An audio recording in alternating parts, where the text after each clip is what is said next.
안녕하세요. 기독교 교육학 수강하시는 우리 학우 여러분, IRUS 학부과정 이번 학기 기독교 교육 맡은 이정엽 교수입니다. 저는 LA에서 목회하고 있고요. 특별히 기독교 교육을 전공하고 또 지난 학기부터 우리 국제개혁에서 가르치고 있습니다. 오늘이 이제 공식적인 기강 첫날인데요. 지난주에 개강 수련 잘 하셨죠? 저는 한국에 출장을 다녀오느라 함께하지 못했습니다. 오늘도 시작되는데 어, 어, 과정상 우리 함께 이제 온라인으로 많은 분들이 함께 하시게 되겠고요. 또 현장 출석해야 되는 분들도 계시지만 먼저 오늘 오리엔테이션을 이렇게 온라인으로 먼저 녹화를 한번 해보려고 합니다. 어, 강의 시작하는 날이니까 한번 출석 불러보겠습니다. 각자 계신 자리에서 자기 이름 불릴 때 네라고 대답해 주시면 좋겠습니다. 소리 없는 메아리가 될지라도 기쁜 마음으로 제가 출석 불러보겠습니다. 김향수, 김혜정, 방현옥, 이한슬, 조성준, 조희상, 김태형. 네. 이번 학기 이제 7분 같이 수업하게 됐는데요. 바라기는 끝까지 한 번도 낙오하지 마시고 계속해서 하고, 교류하시고 그러시면서 끝까지 좋은 성적 받고 또 내면적으로도 이 강의에 대한 좋은 내용들을 가져가실 수 있는 그런 시간이 되었으면 좋겠습니다. 먼저 이제 시작하는 시간이니까 같이 실라버스 좀 보면 좋겠는데요. 긴 실라버스는 여러분들이 이미 다 보셨으리라 생각을 하고요. 그런데 그런 실라버스에서 제가 이제 짧게 한번 요약해 놓은 거 있습니다. 그 짧게 요약해 놓은 것을 같이 좀 보면서 일정에 대한 내용만 간단하게 보여드리면 좋지 않을까 싶은데요. 공유를 좀 하도록 하겠습니다.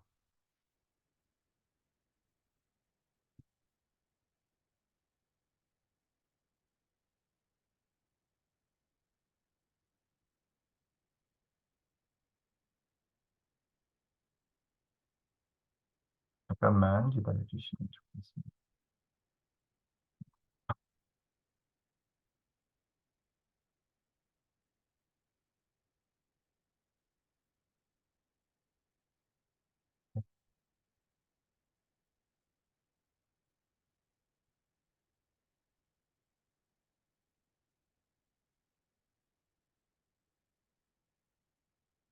어, 지금 보이시죠? 네. 보이실 거라고 믿습니다. 네. 아, 화면 공유되고 있고요. 크게 보면 이번 학기 개강이 이제 1월 30일 오늘부터 시작을 하고요. 수업은 총 지난주 개강 수련회부터 시작해서 기말고사까지 총 16주입니다. 그중에 중간고사 수업이었고요. 과제물 제출하시고 그리고 기말고사 있습니다. 8주차까지 하고 중간고사, 그다음에 16주차에 기말고사가 있습니다. 특별히 제가 하고 있는 과목의 중간고사, 기말고사의 특징은 오픈북입니다. 시간은 또 여러분이 분량껏 쓰셔도 되고요. 그래서 스트레스 받지 마시고 강의 때 쓰고 있는 주된 교재 그리고 매주마다 올려드리는 강의안들 잘 참고하셔서 문제가 그냥 강의안에 있는 거 그대로 이렇게 옮겨 적는 그런 정도는 아닙니다. 조금 여러 페이지들을 같이 좀 생각하고 또 강의 중에 유념해서 들으신다면 시험 무난하게 잘 보실 수 있으리라 생각이 됩니다. 그리고 올해는 부활절이 3월 달에 있습니다. 원래 부활절이 뭐 양력이 아니기 때문에 3, 4월 왔다 갔다 하는데 굉장히 빨리 부활절이 있습니다. 3월 26일은 부활절 이스트 브레이크로 부활절 방학 시간 갖도록 합니다. 나머지 과목들 오늘 쭉 보시고요. 오늘 오리엔테이션하고 그리고 교육과 기독교 교육 내용 같이 살피고 오늘 강의하겠고요. 과제물이 있습니다. 또 시험이 있지요. 어, 짧게 적어놓은 이 스케줄 표의 윗단에 보시면 먼저는 이제 주 교재인 기독교 교육 개론을 정독하는 건데요. 제가 교재를 보여드리겠습니다.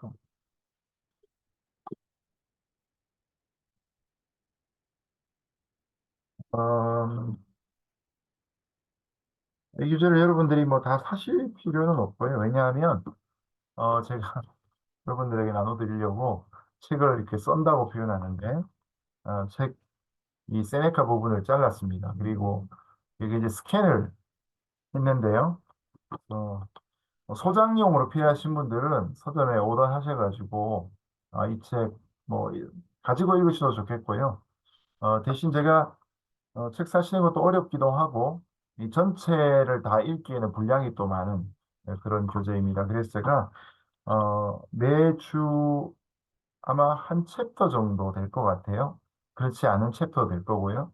뭐 전생의 인간 발달 이런 경우에는 뭐 굳이 교재 이거 다 읽지 않으셔도 되도록 해서 아마 한 주에 한 챕터 정도 10페이지, 15페이지 정도 읽으실 수 있도록 우리 어, 무들에다가 올려드리도록 하겠습니다. 미리 나중에 잘 정돈되는 대로 올려드려서 교양도 쌓을 겸 또 기독교 교육학하고 친해지기 위해 가지고 주 교재 읽고요. 요 읽으시는 분량에 대해서는 내가 몇 퍼센트 읽었다. 그것을 이제 마지막 기말고사 때 본인들이 다 표시를 하시도록 하겠습니다. 그러면 그것에 따라서 주교재는 100점 만점 중에서 10점이 배정되어 있고요. 읽으시는 것만큼 포인트를 가져가시도록 하겠습니다. 두 번째 과제는 독서 보고서인데요.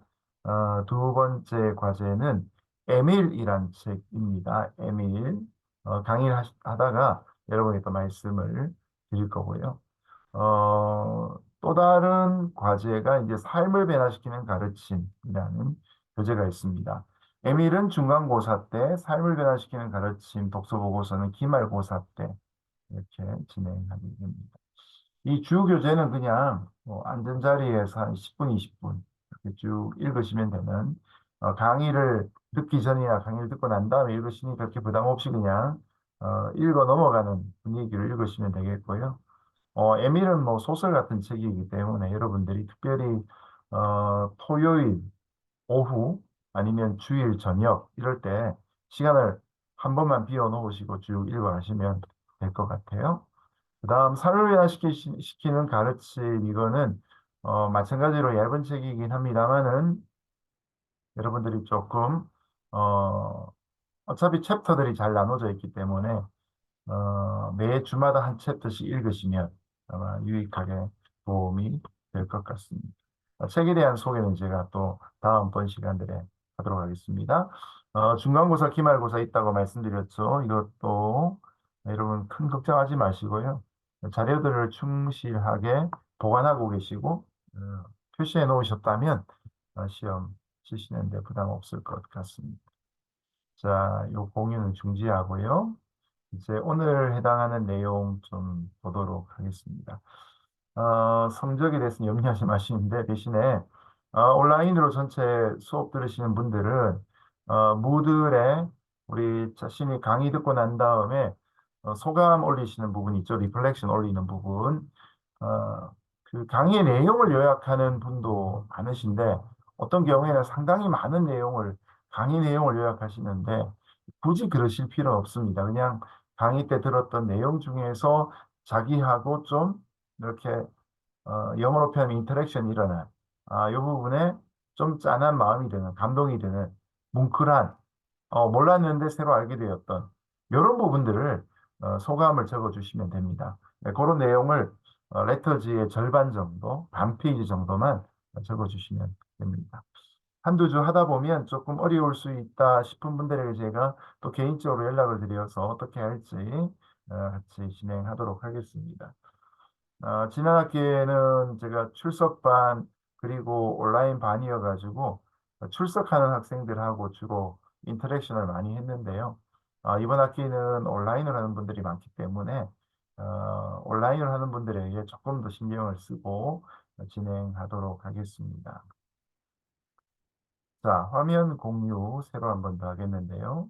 이제 오늘 강의안 공유하겠습니다.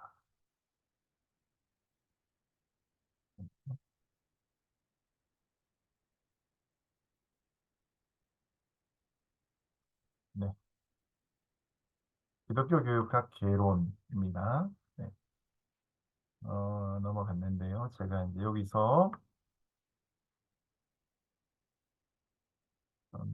공유를 잠깐 중지하고요. 네, 보급 공유로 들어가서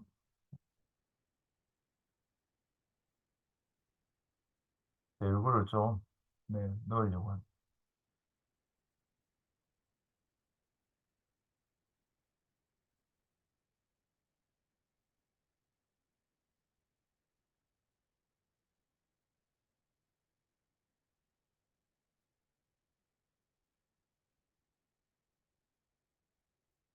네, 이걸 좀 넣고 하겠습니다. 네. 어, 자, 교과 제목이 이제 기독교육학 개론이죠, 개론. 개론 뭐 인트로덕션이란 말이 영어의 제목이 없지만 기독교육학이란 과연 무엇인가를 함께 살펴보는 그런 시간 되도록 하겠습니다. 자, 첫 번째로 생각해 볼 것은 교육이란 무엇인가입니다. 교육이란 무엇인가? 우리는 뭐 교육자, 교육, 그다음에 피교육자, 뭐 이런 단어들을 많이 쓰는데요. 한자로 보면 가르칠 교자, 기를 육자를 쓰지요.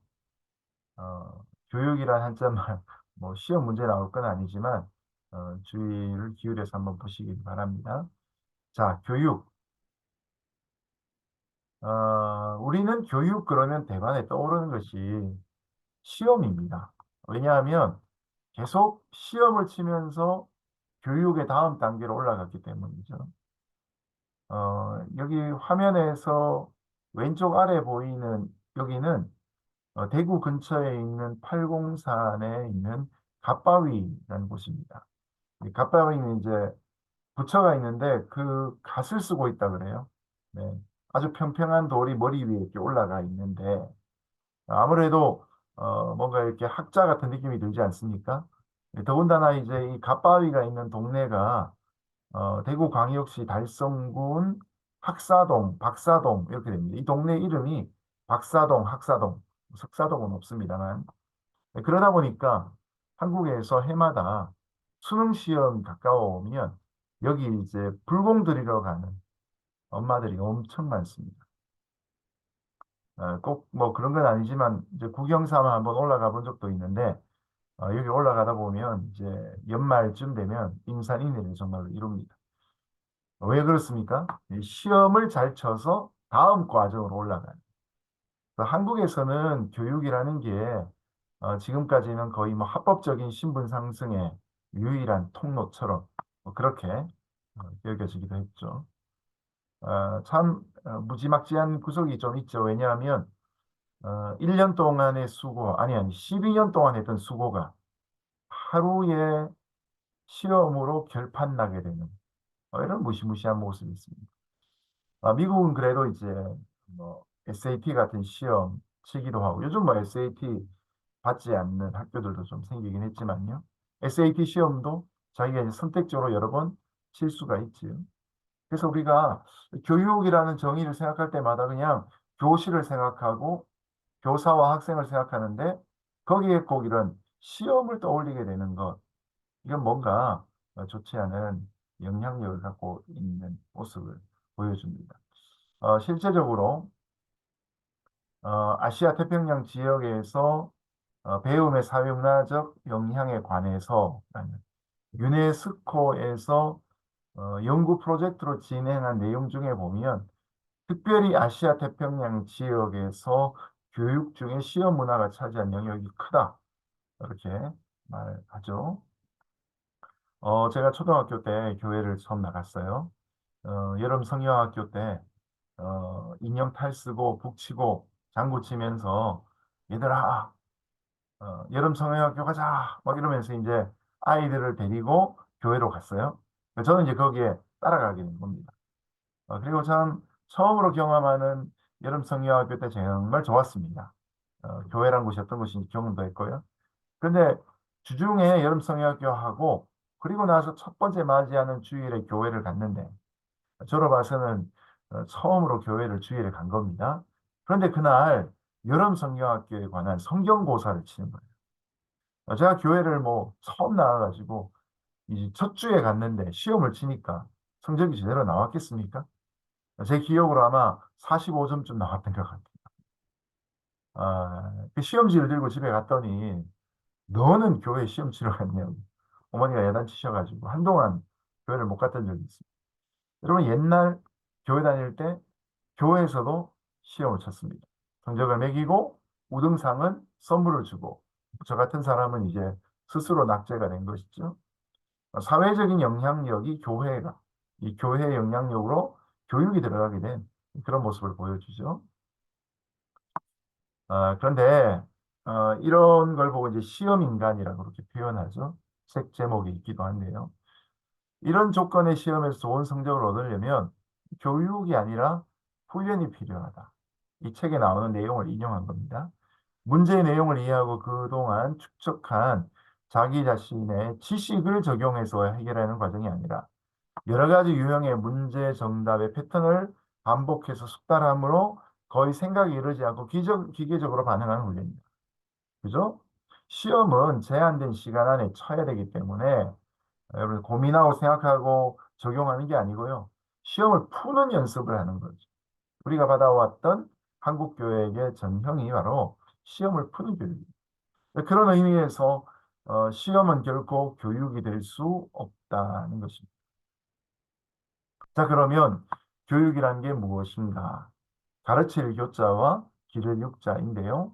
가르칠 교자를 가만히 보면요. 자, 선생님이 한 손에 회초리를 들고 학생을 가르치는 모습을 표현하고 가르치다라는 의미를 갖죠. 그래서 이 가르치다라는 말에는 가르다, 갈다 이런 말, 키우다라는 말입니다. 그리고 치다라는 말이 함께 합성되어 있습니다. 그래서 가르칠 교자를 보면 이 매를 상징하는 에, 회초리를 상징하는 글자 획 밑에 예, 한 손으로 회초리를 들고 있는 모습이고 그 다음에 이제 어른 노자가 여기에 숨겨져 있습니다. 어른의 뜻을 이어받도록 채찍질로 이끌어내는 일을 의미한다. 예, 특별히 한자가 음뿐만 아니라 훈도 중요하지요. 뜻을 가지고 만들어진 글자입니다. 그래서 마치 서당의 모습을 본 듯한 그런 가르칠 교자가 나옵니다. 전통 전수의 교육적 목적과 방법이 이 가르칠 교자의 글자 속에 담겨져 있습니다. 그래서 엄한 가르침과 집에서의 아주 부드러운 기르는 육자가 합해져서 교육을 만들게 된 것이죠. 영어에도 그런 의미가 있습니다. 자, 영어의 education이라는 단어는 라틴어 educare, educere, educatum 이 세 가지 동사가 함께 나왔습니다. 같은 어근을 갖고 있는 거죠. 다 이것이 이제 educatio라는 동사에서부터 나온 세 단어입니다. 근데 여기 나오는 이라는 단어가 안에서 밖으로라는 의미고요. 그 다음에 듀카레란 말은 이끌어내다라는 말입니다. 그래서 안에 있는 것을 바깥쪽으로 이끌어내다. 이게 바로 이제 교육입니다. 교육은 원래 그 사람에게 내재되어 있는 태어날 때부터 갖고 있는 은사와 달란트를 그래서 끄집어내어서 그래서 한자 말로는 발현한다 그러죠. 그래서 영어의 표현은 bring up 잘하도록 격려하고 박수 쳤어. train 훈련시키는 것, draw out 끄집어내는 것. 뭐 이런 단어들을 쓰게 됩니다.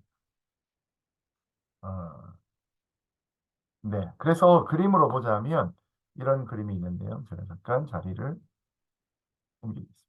네. 자, 이 밖으로 to 이거는 이제 끄집어내다. 그래서 에듀코란 말이 이제 에듀카툼이라는 단어가 됩니다. 그래서 안쪽에서 바깥쪽으로 이끌어내는 방향을 얘기하고요. 두코는 이끌어내는 과정과 발전 단계. 요 의미가 이제 에듀카티움이라는 단어에 나오고요. 에듀카레란 말은 이제 형태를 만들다. 우리가 이제 진흙을 가지고 도자기를 빚을 때 손으로 주물주물주물딱 하고 회전하는 원반 위에 올려놓고 손으로 하거나 아니면 날카로운 물체로 모습을 만들죠. 몰드라고 표현하죠. to make, to form의 의미를 갖습니다. 그리고 에두세레라는 것은 끄집어내다, 이끌어내다, 드러내다 이런 의미를 갖고요. 그래서 에듀카레란 말에 보면 이제 외부적인 힘이 들어가는 걸 의미하고요. 에듀세레는 안에 있는 게 밖으로 나오는 걸 의미하고 이 두 가지 단어가 합해진 의미가 에듀카툼이라는 단어 속에 또 담겨져 있습니다. 그래서 교육은 상당히 단순한 것이 아니라 굉장히 복잡한 의미가 함께 포함되어 있는데 여러 가지 개념들이 같이 공유되면서 우리의 내부적인 것을 외부적인 자극을 통해 이끌어내어서 과거의 전통과 연결짓는 이런 내용들이 함께 들어가게 됩니다. 이런 교육이 이제 페다고지란 말, 이 그리스 말로는 나오게 되는데요. 파이도스란 말과 그다음에 아고고스라는 말 같이 쓰이게 됩니다. 그래서 페다고지, 페다고스, 페다고고스 뭐 이렇게 표현하지요. 신약 성경의 고린도전서에 보면 이제 몽학 선생 이런 표현 나오는데 이게 바로 이런 단어입니다. 자, 여기 이제 그리스 로마 시대에 도기가 있지요. 거기에 무늬가 그려져 있는데 짝대기 짚고 가는 한 청년이 있죠. 그 뒤에 짝대기가 휘어 있죠. 오랫동안 썼다는 의미죠. 그 뒤에 아주 지혜로워 보이는 어른이 있습니다. 이분이 바로 페다고고스가 됩니다. 가디언, 리더 이런 의미가 있지요. 그래서 어린 시절의 교육, 파이로스, 파이디온, 어린이 교육하는 선교단체 있죠. 네, 파이도스 어린이, 아이들, 아고고스 선생님 이런 의미 같이 갖습니다. 그래서 페다고지라는 것이 바로 이제 자녀들을 위한 교육이고요. 그런가 하면 이제 가로안에 묶어놨지만 안드라고지라는 표현도 있습니다. 나중에 잠깐 다루게 되는데 이것은 성인들을 위한 교육입니다.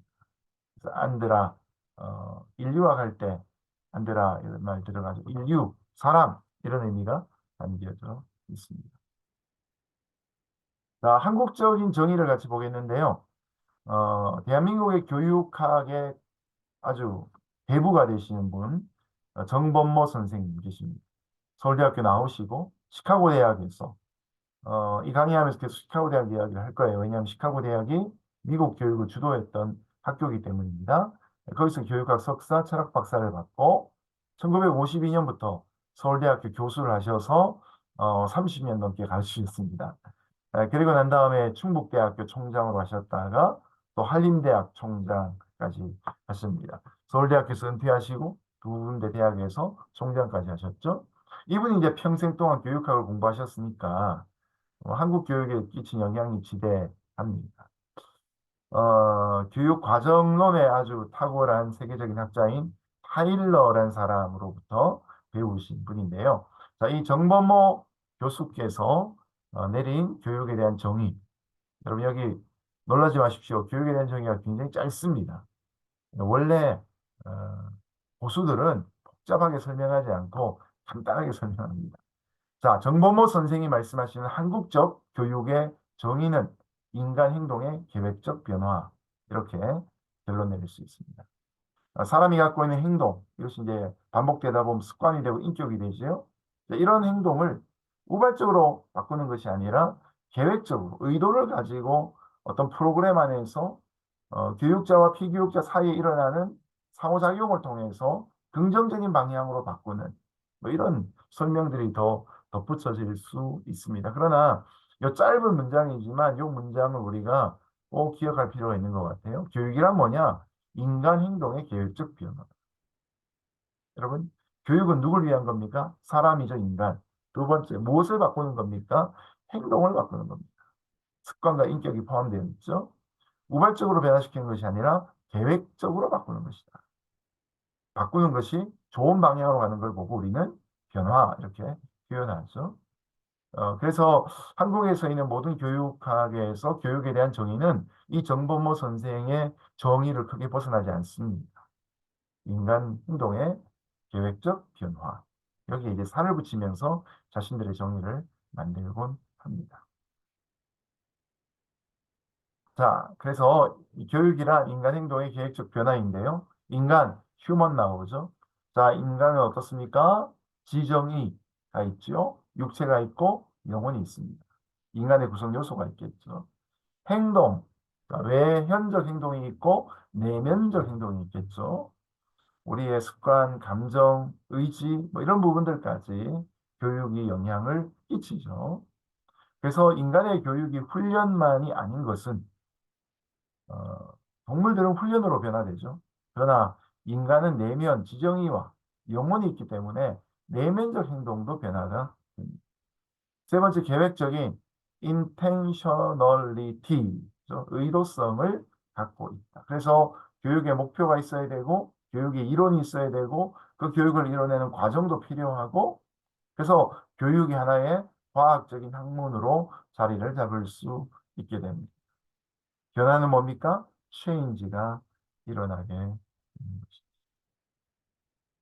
자, 여기서 이제 변화가 긍정적이어야 되는 것은 리차드 스탠리 피터스라는 학자가 말한 내용과 같은데요. 만약에 우리가 비인간적이고 비도덕적이고 비교육적으로 하는 활동이 늘어난다면 조폭들을 들어가면 훈련을 받죠. 그것도 교육인가? 피터스는 그렇게 얘기하지 않습니다. 규범적인 증거, 인지적 증거, 과정적 증거가 필요하다. 이 말은 뭐냐면 바람직한 방향으로 긍정적으로 바뀌어야 한다. 교육은 받기 전보다 받은 후가 더 나은 모습이 되어야 된다.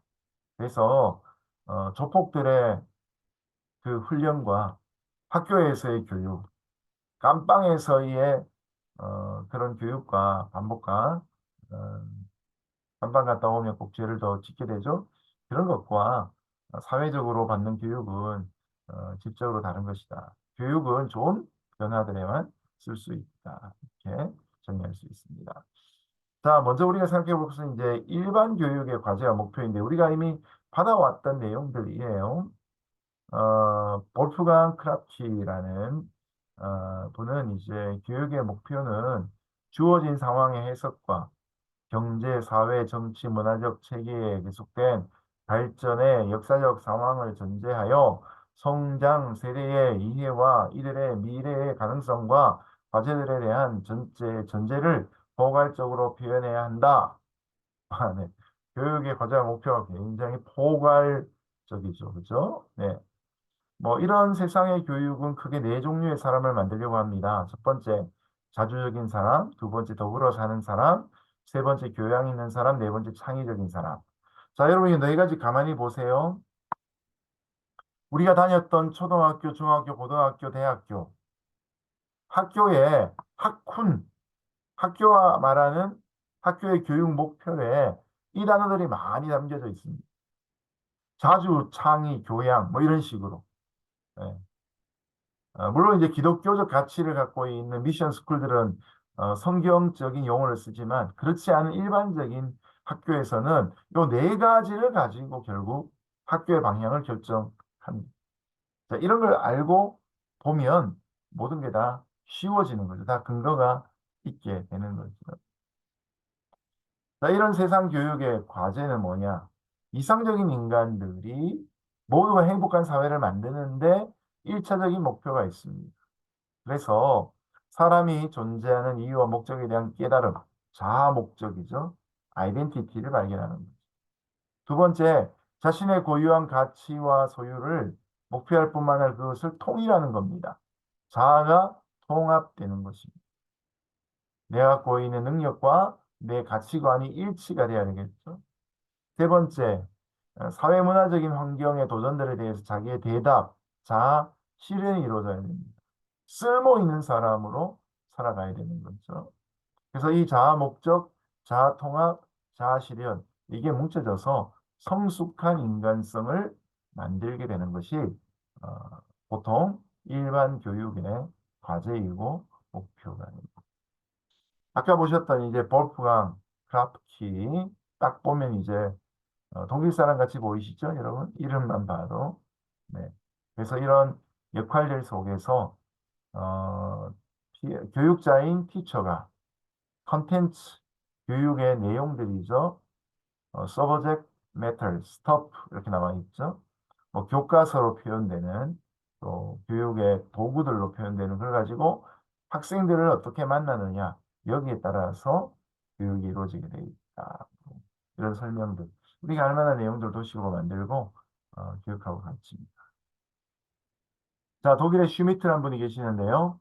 슈미트는 교육의 과제와 목표 7가지를 정리했습니다. 이런 거 이제 잘 비워놓으면 여러분들이 메모를 딱 채우시는 게 시험 문제 쉬운 예가 되겠죠. 자, 교육이란 인간의 육체적이며 심리적인 기능들의 발달에 도움을 주는 행위이다. 자, 세상 교육이에요. 이거는 육체와 심리의 기능들의 발달. 자, 성장 세대 교육하는 것은 먼저 개인의 가치에 중점을 두어야 한다. 개개인 중심이 돼야 된다. 그러니까 성장 세대는 끊임없는 사회적인 영향 가운데 자란다는 사실을 전제해야 돼요. 여러분, 교육의 환경은 절대로 진공 상태가 아니죠. 우리 이런 말 하지 않습니까? 미국에서 자라는 1.5세, 2세들은 아침에 집에서 나가서 저녁에 학교에서 돌아오면 태평양을 건너갔다 온다. 그러죠? 집은 한국 같이죠. 그리고 학교를 가면 미국이죠. 그 사이가 이제 태평양이 되는 거죠. 그건 이제 환경이 그만큼 중요하다는 것을 강조하지요. 네 번째로 문화는 인간이 만들어낸 교육 내용과 교육 형식의 총체적인 표현으로 이해해야 한다. 그러니까 문화라는 것이 교육의 그릇이 된다는 겁니다. 자연과의 관계는 문화적으로는 조건적 관계에 있는 것으로 본다. 자연도 중요한 교육의 환경이 된다는 것이죠. 지금까지 관련된 어떤 것도 성장 세대의 삶에 궁극적인 것을 부여해 줄 수 없다. 궁극적인 것은 언제나 변화되고 있다는 거죠. 그래서 옛날 교육뿐만 아니라 새로운 교육이 필요합니다. 마지막 7번째로 교육은 미래의 가능성들을 바라보면서 현재적인 삶을 도우는 행위이다. 그래서 변화될 기대를 가지고 교육하게. 그래서 교육이라는 것은 기대를 갖고 있죠. 누구나 변화될 수 있다. 그래서 이제 유네스코에서 아까 처음 말씀드렸던 것처럼 교육, 과학, 문화 기구죠. 유엔에 해당된 1996년에 이제 프랑스의 자크 들로로라는 사람을 위원장으로 21세기를 바라보면서 교육위원회를 구성했고 그들이 연구를 해서 학습 감추어진 보물이란 보고서를 냈는데요. 자, 여기에 교육에는 4가지의 기둥이 있다고 가르쳤습니다. 연구를 해낸 겁니다. 첫 번째, learning to know, 확실히 알도록 가르치는 것. 두 번째, learning to do, 행동하기를 배우는 것. 세 번째, learning to live together, 더불어 살기를 배우는 것. 마지막 네 번째, learning to be, 존재하기를 배우는 것. 그래서 이 유네스코가 또 더 나아가서 유엔이 확실하게 교육의 방향들을 가이드라인을 정해주게 된 것입니다. 네. 그래서 그런 보고서에 나오는 내용들이죠. 특별히 이제 교수 활동은 협력적 행위로 보다 전문화되어야 하며 교사의 역할은 지식 생산자이자 교육과 사회 변혁의 핵심 주체로 인식되어야 한다. 그만큼 교육의 가치를 소중하게 여기는 교육을 행하는 교사들로부터 자부심을 가져야 된다. 이런 표현들이 나옵니다. 여러분, 교육이라는 게요, 이 사진에서 보시는 것처럼, 여기가 이제 뭐, 몽블랑인가 그래요, 몽블랑. 이 사람들이 보이지 않지만, 사실 이 산을 가면서 서로 끈으로 연결되어 있죠.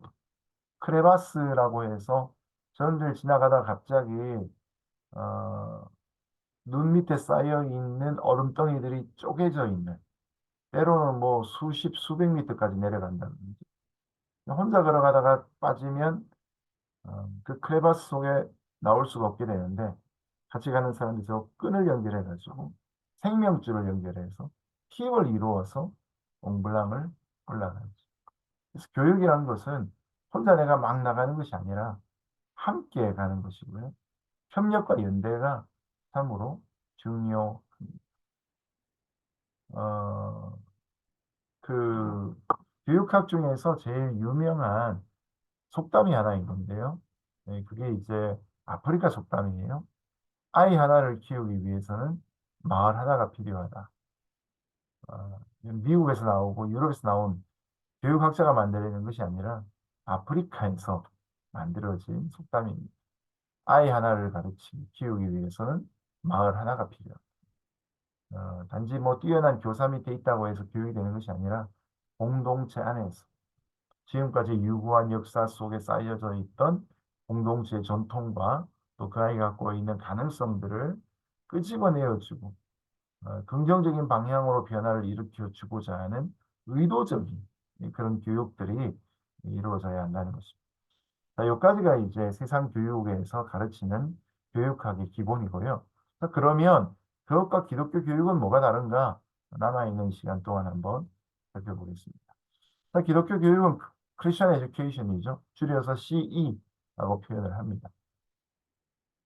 기독교 교육은 기독교란 단어와 교육이란 단어가 갖고 있는 상호관계 속에서 여러 가지 정의가 나올 수 있습니다. 좀 이따가 살펴보는데요. 자, 여기는 이제 기독교가 주어가 되고 교육이 동사가 된다면, 그죠?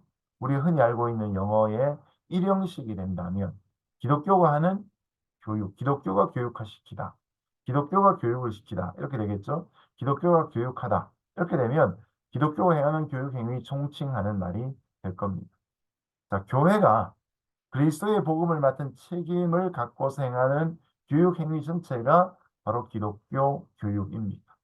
자, 그렇기 때문에 기독교 교육은 일부의 공간에만 제한된 것이 아니라 여러 군데서 이루어질 수 있습니다. 제일 쉬운 장소가 바로 교회죠. 기독교 교육 그러면 많은 분들이 뭘 생각하나요? 주일학교 교육을 생각합니다. 근데 여러분, 기독교 교육은 주일학교보다 더 큽니다. 마지막 주쯤에 가서 강의하게 될 건데, 한국 교회에서 기독교 교육은요, 여러분, 1900년대 초반에는 한국 교회 안에 운동이 일어났는데, 한 교회가 하나의 학교를 세우자. 이런 운동이 있었어요. 학교 설립 운동이 있었습니다. 그리고 그 장로교회 중심으로 이 운동이 일어나서 결국 장로교회는 두 교회당 한 학교가 생겼습니다. 그것도 학교라 그래가지고 막 1학년부터 6학년까지 많은 막 수백 명 있는 그런 학교는 아닐지라도 2, 30명 되는 작은 학교라 할지라도 한 교회가 한 학교를 세우는 게 그 당시 운동의 목표였습니다.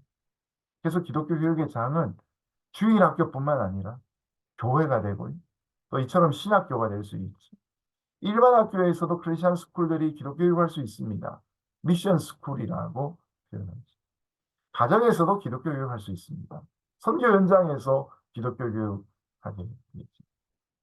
자, 또 다른 곳 어디 있을 수 있을까? 뭐 고민 한번 해보시기 바랍니다. 자, 그래서 여러 유명한 학자들이 말하는 기독교 교육의 정의인데요. 자, 토마스 그룸 보스턴에서 가르치셨던 분이신데요. 기독교적 종교 교육. 이분 이제 개신교 교육은 아니세요. 그래서 기독교적 종교 교육. 기독교란 표현보다는 종교 교육이라는 표현을 더 선호하신 분입니다. 종교 교육은 존재의 궁극적 기반에 대한 의식적인 관계가 증대되고 그 관계를 표현할 수 있게 되는 삶의 초월적 차원에 참여하는 활동이다. 표현합니다.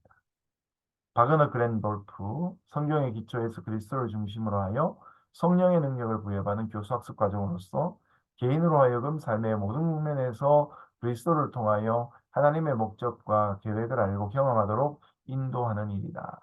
이렇게 되어 있습니다. 네. 참고해 보시면 좋겠고요. 손승희 교수는요, 이대 교수님 하셨던 분이신데요. 기독교 교육은 개인으로 하여금 기독교 신앙 공동체의 하나님 나라에 대한 비전에 참여하게 함으로써 현실 생활에서 기독교적 가치와 신념 체계에 준해 살 수 있도록 북돋워 주는 일로서 기독교 공동체에 하는 계획적이고 세계적이고 의도적이고 지속적인 노력이다. 아까 보셨던 정범모 선생의 저인가 이렇게 묻어나는 거 느끼시지 않습니까? 네, 그렇죠? 박진경 교수님의 글에도 그런 표현들이 묻어납니다. 자, 참고하시기 바라고요. 자, 기독교 교육과 일반 교육의 차이점은 무엇인가? 기독교 교육은 하나님의 존재를 인정합니다. 그리고 하나님이 교육의 주체이십니다. 성령께서 우리로 하여금 깨닫게 하시죠. 계시적 차원을 인정합니다. 하나님의 영감이 있어야 된다. 전체 교육에 대한 하나님의 관점을 인정합니다. 그래서 놀만 비종이라는 이 이름 보면 이제 불란서 계통이 되겠죠.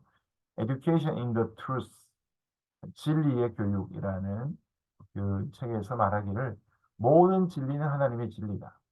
우리가 가르쳐야 될 내용 하나님이 해당되는 것이다. 진리에 대한 교육, 진리를 알지 너희가 진리를 자유케 하리라 말씀하지 않습니까? 이제 연세대학교의 교훈이 진리가 너희를 자유케 할지다 이렇게 해야 된다 그러죠. 네. 근데 이제 그 앞에 말씀이 생략되어 있죠. 진리를 알진. 진리로 자유케 되어지려면 먼저 진리를 알아야 되는데 모든 진리는 하나님의 진리다. 하나님의 관점에서 만드는 이 진리를 경험하도록 가르칠 필요가 있다는 것이죠. 이런 기독교 교육의 확신은 피교육자는 하나님의 형상이다. 하나님께서 첫사람 아담을 지으실 때 흙으로 빚으셨잖아요.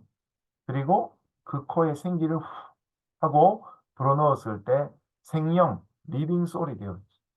하나님의 영광, 하나님의 형상이 그때부터 들어가게 된 것이죠. 물론 아담이 죄를 짓고 난 다음 우리에게서 하나님의 형상이 일그러져 있지만 그러나 완전히 박탈을 당한 것이 아니라 일그러져 있는 하나님의 형상을 곧게 바로 펴는 일들이 기독교 교육이다.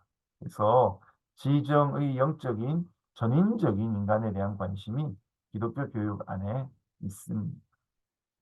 변화의 가능성, 통전적 변화에 관한 관심이 필요합니다.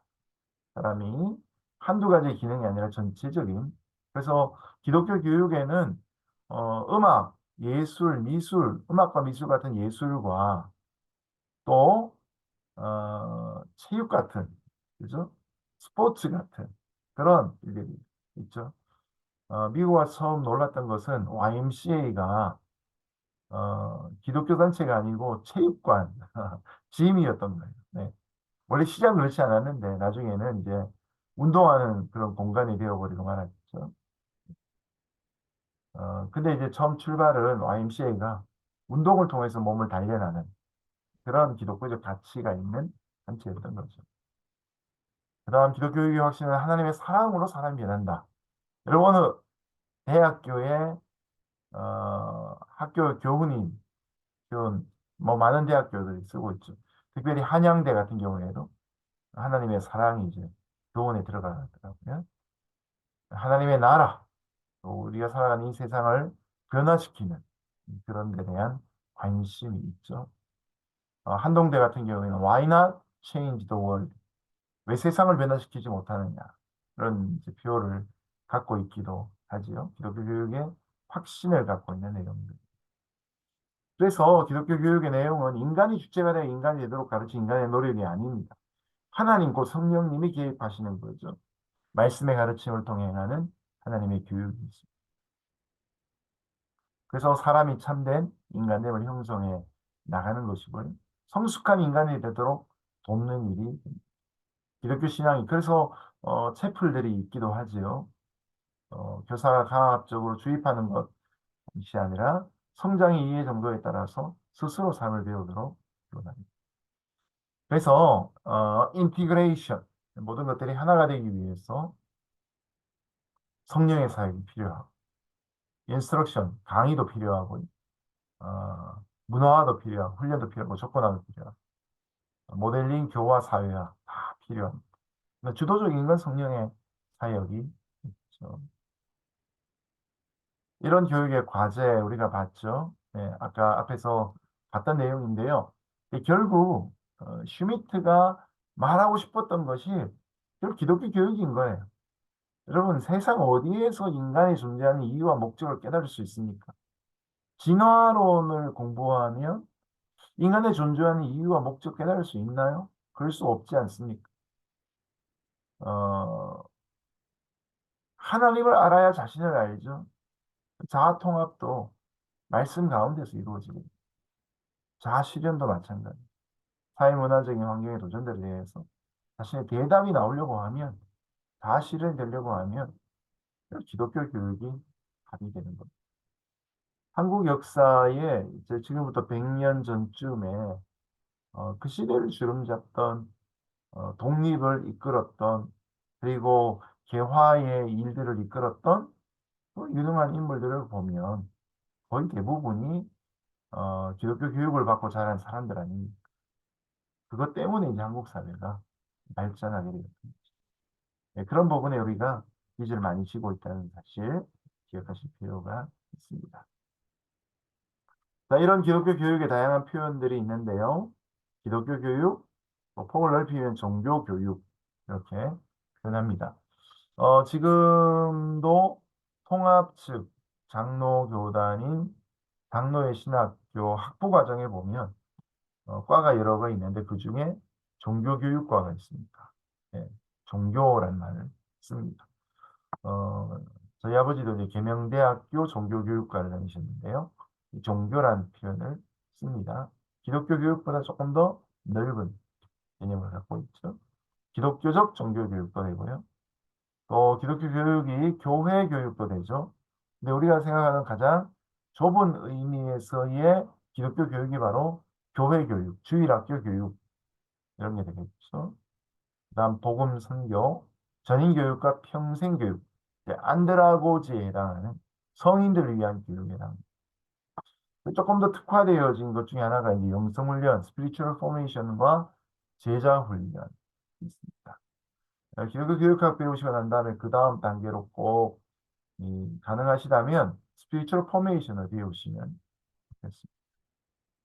영성 읽기, 그러니까 영성 훈련인데요. 성경 읽기, 영적 읽기 이런 내용들이 나오고요. 묵상과 또 홀로 있는 삶 뭐 이런 것들을 통해서 훈련시키는 하나님과의 친밀감을 이루는 훈련입니다. 자, 그래서 기독교란 단어와 교육이란 단어를 어떻게 관계를 설정하느냐에 따라 가지고 크게 네 가지가 될 수 있는데요. 기독교를 강조할 때 이것은 이제 신학의 한 부분으로서 기독교 교육이 되어버립니다. 근데 문제는 이제 기독교라고 할 때 이 내용이 도그마가 되죠. 교리가 되는데 이건 뭐 우리가 있는 장로교나 그죠? 장로교 안에도 합동과 통합, 미국 같으면 PCUSA, 뭐 PCA 달라지죠. 감리교와 교리가 달라지고. 그래서 이 기독교만 강조가 되면 교단 따라 그 내용이 달라지는 부분들이 있습니다. 장로교와 침례교의 세례에 대한 침례에 대한 내용이 다르죠. 두 번째는 기독교 교육이 있습니다. 이건 교육적 방법론을 강조. 이 교육만 강조하면 세상 교육학의 방법을 무비판적으로 그냥 다 받아들이게 됩니다. 이미 이제 좀 더 세속화되어진 한국 교회 안에서 세속화되어진 그런 신학교에 가면 기독교 교육을 환경 교육으로 연결 짓습니다. 전부처럼 얘기합니다. 곤란하지요. 세 번째로 기독교와 교육을 분리시켜 다 강조시키는 강론만 강조시키는 것이고요. 그런가 하면 기독교 교육, 참된 기독교 교육의 모델을 보여주는 내용입니다. 이건 나중에 가면 제가 한 번 더 설명을 드리겠습니다. 그래서 우리 기독교 교육의 주요 주제를 보면요.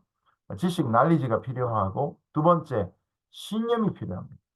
지식이 활용될 수 있도록 신념이 필요하고 그리고 신앙도 필요합니다. 신학교를 간다고 해서 성경에 대해 배우고 교리에 대해 배우지만 그게 신앙으로 연결되는 건 아니죠. 지식의 영역이 있는가 하면 신념의 내용 영역이 있고 신앙의 내용이 있습니다. 여러분 교회를 그냥 오랫동안 잘 다니기만 하면 어떻게 됩니까? 지식도 없어요. 신앙도 없어요. 근데 신념만 강해집니다. 나는 술, 담배 안 하고 주일은 성수해. 여러분 믿음 없이도 11조 할 수 있어요. 왜냐? 신념이 강화되면 그렇습니다. 어떤 경우에 지식만 많을 수 있어요. 성경에 관한 지식. 그래서 뭐 자유주의 신학자들 얼마나 지식이 높습니까? 근데 신념과 신앙이 없습니다. 때로는 신앙만 있을 수 있어요. 우리 배움이 짧았던 우리 권사님들. 한글도 잘 모르는데 그냥 다 외워버린 분. 신앙 뛰어나죠. 근데 이제 까막눈에서 성경을 보기 시작하면 말씀에 지식이 들어가면 신앙이 풍성해지고 말씀하는 것마다 다 명언이 되고 잠언이 되는 역사가 일어나죠. 그래서 이 세 가지가 필요한데 여러분 중요한 건 이제 신앙인데 이건 성령께서 이루시는 것이거든요. 자, 보면 지식은 기독교 교육의 필수 조건입니다. 있어야 되죠. 그러니까 필요 충분 조건은 아닙니다. 지식이 많다고 신앙이 생기는 건 아니라는 거죠. 신념은 어떻습니까? 문화와 사회화죠. 교회 생활에 익숙해지는 부분들입니다. 필수 조건입니다. 그러나 필요 충분 조건 또한 아닙니다. 그래서 명목상의 그리스도인들이 주로 신념만 갖고 있는 경우가 많습니다. 신앙은 이 두 차원을 관통해서 교육으로만 이루어지지 않고 성령의 깨닫게 하심과 성령의 변화시키심이 필요해요.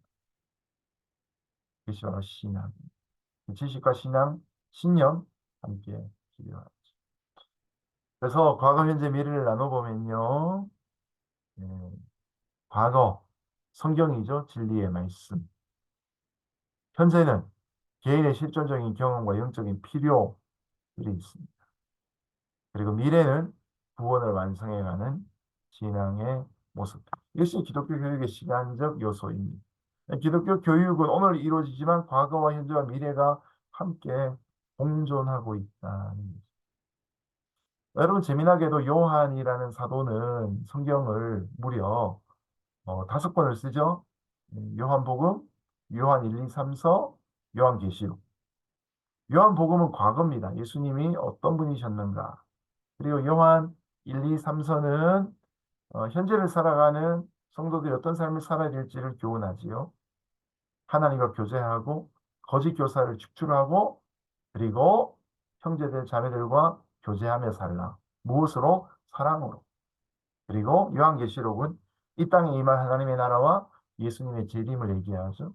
이 그 구조처럼 여기 기독교 교육에도 과거와 현재와 미래가 함께 있습니다. 그래서 우리에게 전수된 진리의 말씀인 성경이 우리 기독교 교육의 제일 중요한 툴이 되는 것이죠. 그리고 신앙 공동체 문화적 유산도 중요합니다. 2000년 교회 역사, 그리고 그 앞에 또 더해지는 그런 구약의 역사까지 다 교육의 내용들이 되는 것이죠.